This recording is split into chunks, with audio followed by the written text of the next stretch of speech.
వరద తుఫాను వచ్చింది, నష్టపోయే పరిస్థితి వచ్చినా కూడా దానికి ఇన్సూరెన్స్ ఇచ్చే పరిస్థితి తీసుకొచ్చారు. అలా దాంతోపాటు ఆ వ్యక్తి ఎవరైనా పట్టదారు చనిపోయినా కూడా దానికి ఇన్సూరెన్స్ పరిస్థితి తీసుకొచ్చారు. ఇంత కార్యక్రమాలు తీసుకొస్తున్నప్పుడు నిజంగా ఇంతకన్నా గొప్ప వ్యవస్థ ఏదైనా ఉందా అంటే ఏది ఉండదు. నిజంగా ప్రభుత్వాలు పెట్టవచ్చేమో కానీ ఆ ప్రభుత్వానికి వచ్చేసరికి ఏ డయాబెటీస్ కూడా రాదు, అంతేనే కదా.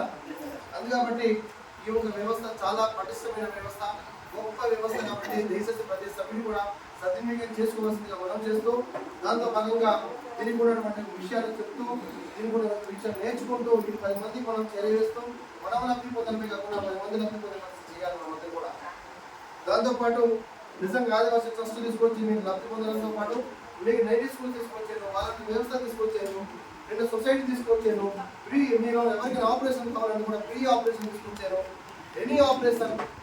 అది కాబట్టి ఎన్ని కార్యక్రమాలు ఉంది ఈ విషయంలో కూడా రాబోయే రోజులంతా కూడా ఈ వాలంటీర్ మీ గ్రామాల్లో ప్రతి గ్రామంలో కూడా నిజంగా వాలంటీర్లు పెట్టుకోగలిగితే ఆ గ్రామంలో ప్రథమ చికిత్స చేయడం కోసం ఒక మెడికల్ కిట్ తీసుకున్నారు ప్రతి ట్రస్ట్ ద్వారా. అంటే చాలా గ్రామాలకు పోయినప్పుడు నిజంగా మీ సరిజనం వచ్చిన జ్వరం వచ్చిన నొప్పి వచ్చినా కూడా ఆ ప్రథమ చికిత్స ఆ టైంలో టాబ్లెట్స్ కూడా దొరికిన పరిస్థితి ఉంటుంది చాలా గ్రామాల్లో, అంతేనే కదా. అందుకబట్టి మీకు పూర్తిగా ట్రస్ట్ అనేది మీ గ్రామంలో వాలంటీర్ ఉంటే ట్రస్ట్ అనేది ట్రస్ట్ ద్వారా మీకు ప్రతి గ్రామానికి కూడా నిజంగా మెడికల్ కిట్ ఇస్తున్నది. అందుకబట్టి అది ఫస్ట్ ఏమంటుందని ఐడింగ్ కానీ దెబ్బతగిన తర్వాత వేయడం కానీ టాబ్లెట్ కానీ ఇంజక్షన్లు కానీ ప్రతిదీ కూడా గిట్టుంటుంది. చదవవుతాయి కదా.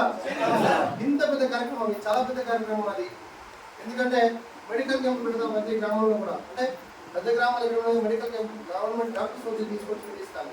పెట్టించిన తర్వాత ఒక్కరోజు మాత్రమే మెడికల్ క్యాంప్ ఉంటుంది, ఆ రాత్రి నుండి మళ్ళీ మనకు ఉండదు. అంతనే కదా జబ్బు వచ్చినా కూడా మీరు కంప్లీట్గా ప్రధాన చికిత్స పొందవచ్చు. ఓకేనా? ఓకేనా? అన్ని రంగాల్లో ప్రతి విషయంలో కూడా. అందుకబట్టి ప్రతి వ్యక్తి కూడా చెప్పే విషయం, దయచేసి మీరు అందరూ కూడా మీటింగ్స్ రండి.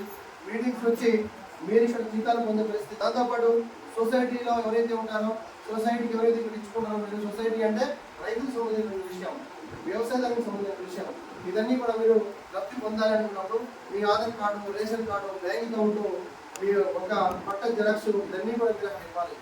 అరుగులు వారికి సాగులారు వాళ్ళకి ఇవ్వండి. మొత్తం కూడా డేటా అంతా కూడా క్లిక్ చేస్తాను. ఓకేనా?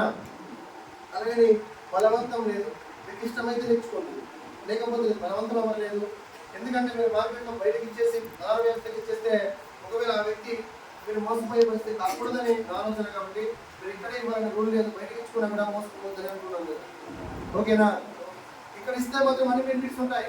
అదే దళారు వ్యవస్థకు మేము బయట సాగుకి ఇచ్చుకుంటే నీకు మార్కెట్ రేట్ ఇవ్వడం, బోనస్ ఇవ్వడం, మళ్ళీ నీకు పంట నష్టం కానీ జరిగితే కాపీ జరిగితే వాడు ఇచ్చే పరిస్థితి చేయడు. అంతేనే కదా.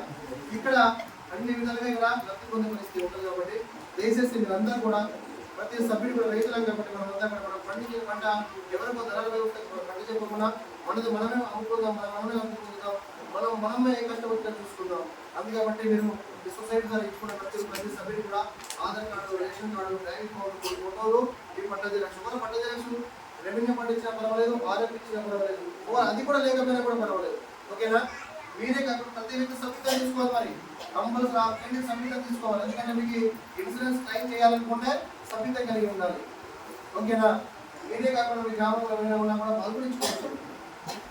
అందుకే తీసుకుని పోవాలి. కాబట్టి ప్రతి సభ్యుడు కూడా మీరు ఆలోచించాలి.